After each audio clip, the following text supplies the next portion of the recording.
um novo lançamento de uma sonda lunar que pretende explorar a superfície do satélite natural.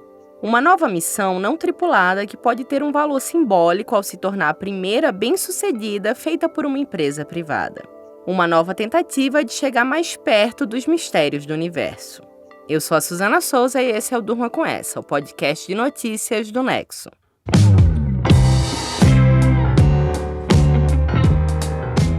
Olá, eu sou a Letícia Arcoverde e estou aqui com a Suzana para apresentar esse podcast que vai ao ar de segunda a sexta, todo começo de noite, sempre com notícias que podem continuar a ecoar por aí.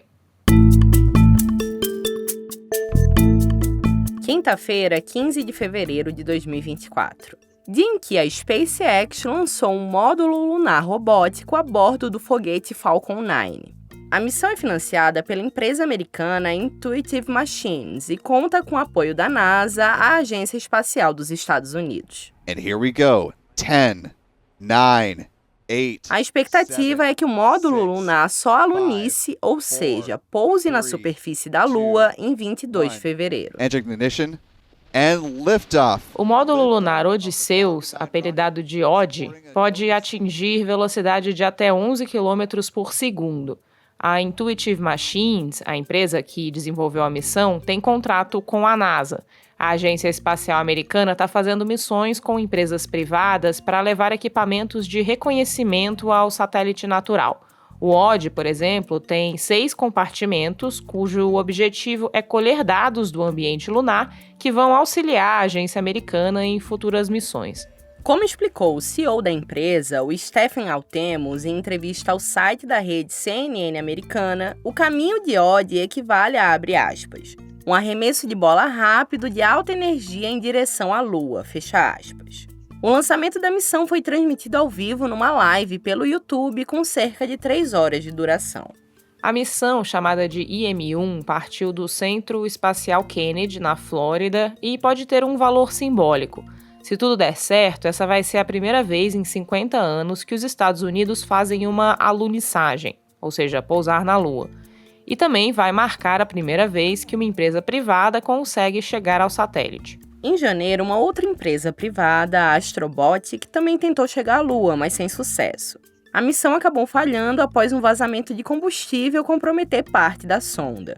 Outras 2 tentativas por parte de outras companhias privadas também já tinham sido feitas em anos anteriores, mas todas também sem sucesso.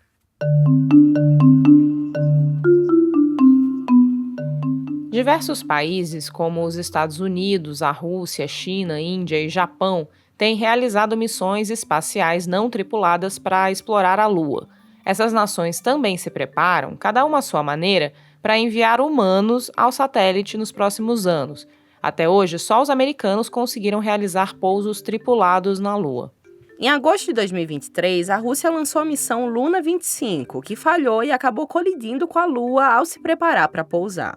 O objetivo da Roscosmos, a agência espacial russa, era obter informações sobre rochas e poeira lunar, além de tentar detectar água congelada no satélite.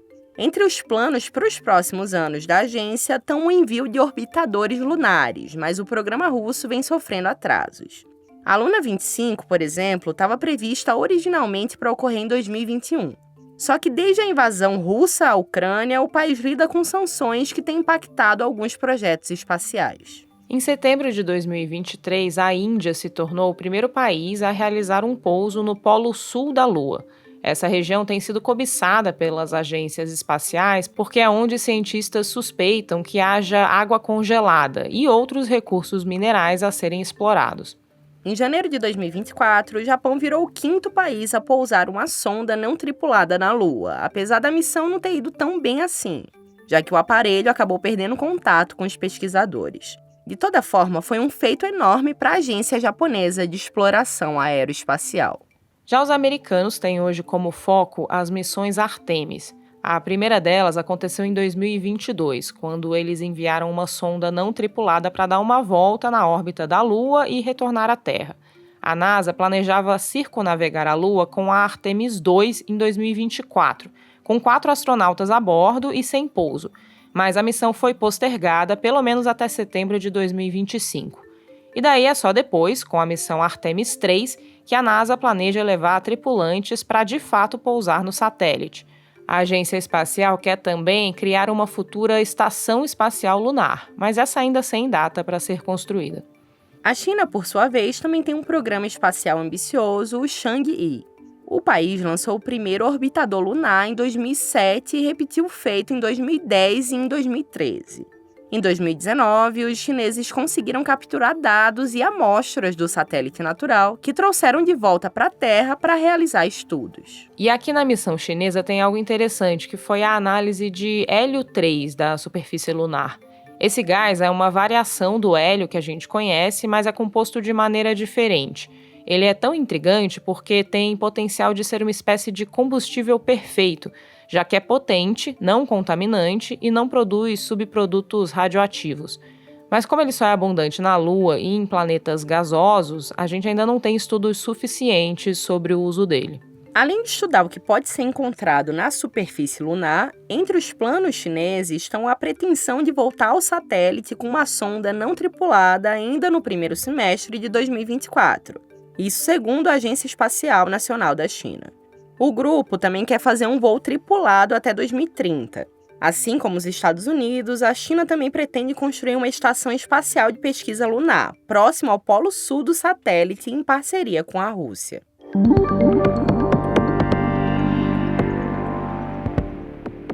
Todas essas missões têm algo em comum, que é aperfeiçoar as questões tecnológicas dos países, na ambição de depois enviar tripulações ao satélite. Mas tem também alguns objetivos além em comum. Um deles tem a ver com explorar Marte. O planeta vermelho, que é vizinho imediato da Terra, mas que fica bem mais distante de nós do que a Lua, tem despertado o fascínio da humanidade há séculos. Marte tem características geográficas similares à Terra, tanto em tamanho quanto em gravidade. Um dia em Marte tem 24 horas e 40 minutos, pouco mais do que a Terra. Por outro lado, o ano marciano dura 687 dias. E sabe-se que Marte tem grandes reservas de água em seus polos glaciais. A ideia é que Marte possa ser uma fonte de recursos naturais para a humanidade, ou até mesmo uma nova morada para colônias espaciais. A exploração também pode ser importante para entender o clima terrestre e como ele pode mudar drasticamente ao longo dos anos. Isso porque a gente sabe que Marte um dia teve uma atmosfera úmida e temperaturas agradáveis, antes de se tornar árida e fria como é hoje. Os Estados Unidos querem capitanear esse movimento para manter a sua hegemonia na corrida espacial, conquistada ainda durante a Guerra Fria, que durou entre 1947 e 1991. Mas atualmente a China é um grande concorrente dos americanos nessa área. Ainda em 2011, os americanos proibiram, com uma lei, a cooperação espacial com o gigante asiático. Por isso, os chineses são proibidos de participar da Estação Espacial Internacional, que é gerida pelos países que ajudaram na construção, como Estados Unidos, Rússia, Canadá, Japão e países da Europa, por meio da ESA, a Agência Espacial Europeia. Os chineses fecharam parceria com os russos para criar uma estação de pesquisa lunar própria. E bom, além de potencialmente explorar Marte, tem também o interesse dos países em descobrir o que há de minerais e gases no espaço. Nos últimos anos, a NASA encontrou evidências de haver ferro e titânio na Lua. Já a China identificou também hidrogênio, silício, cálcio, alumínio, urânio, potássio, além de um novo mineral chamado de Changezite-Y. Diversos desses minerais são importantes para as indústrias tecnológica, nuclear e de combustível, o que traz uma camada de competição industrial entre os envolvidos nessa nova fase da exploração espacial.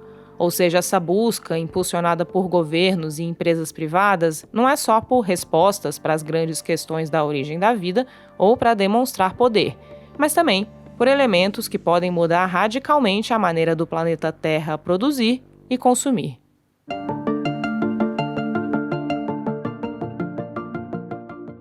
Um estudo publicado na quarta-feira na revista científica Nature afirma que a Amazônia pode atingir até 2050 o chamado ponto de não retorno. O quadro indicaria o início do colapso do bioma com a perda da paisagem da floresta tropical úmida. A Mariana Vick escreveu sobre o tema para Ponto Futuro, editoria do Nexo, que tem entre os seus temas de cobertura o clima e a Amazônia. Mariana, quais são as principais conclusões desse estudo?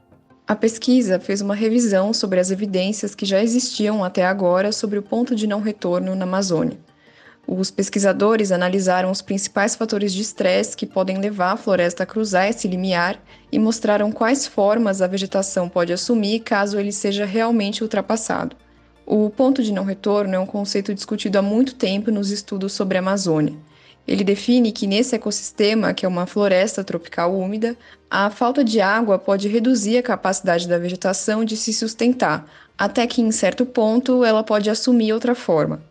Então, entre os fatores que podem levar a Amazônia a esse ponto de não retorno, o desmatamento, o aquecimento global e atividades que degradam o bioma, como queimadas florestais.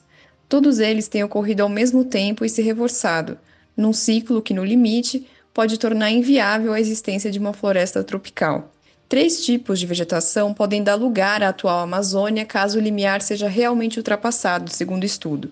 São florestas degradadas, áreas sem floresta também degradadas e savanas de areia branca nativas da Amazônia. Essas transformações provavelmente não vão ocorrer da mesma forma em toda a vegetação caso o ponto de não retorno seja cruzado. A Amazônia é um bioma heterogêneo e há áreas mais vulneráveis a esse colapso do que outras. Mas em qualquer cenário, os impactos de uma mudança assim podem ser sérios, atingindo tanto as populações da Amazônia quanto o Brasil e até mesmo o planeta. O texto da Mariana você lê no nexojornal.com.br/ponto-futuro. E um recado para você que está ouvindo o Durma Com Essa. O Nexo agora tem um canal no WhatsApp. Os canais são uma novidade da plataforma para a distribuição de conteúdo, sem contato entre os membros e sem a gente ter acesso ao seu número. Clicando no link que está na descrição desse episódio, você se inscreve e recebe tudo o que o Nexo produz ao longo do dia.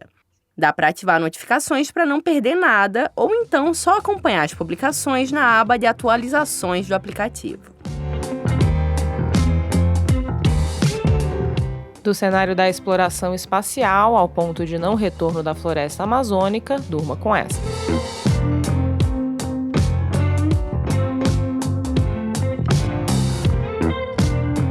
Com roteiro, produção e apresentação de Suzana Souza, apresentação e edição de texto de Letícia Arcoverde, participação de Mariana Vick, produção de arte de Mariana Simonetti e edição de áudio de Pedro Pastoriz, termina aqui mais um Durma Com Essa. Amanhã é dia de Strat da semana, quando a gente traz para você um resumo das principais notícias dos últimos dias. Até!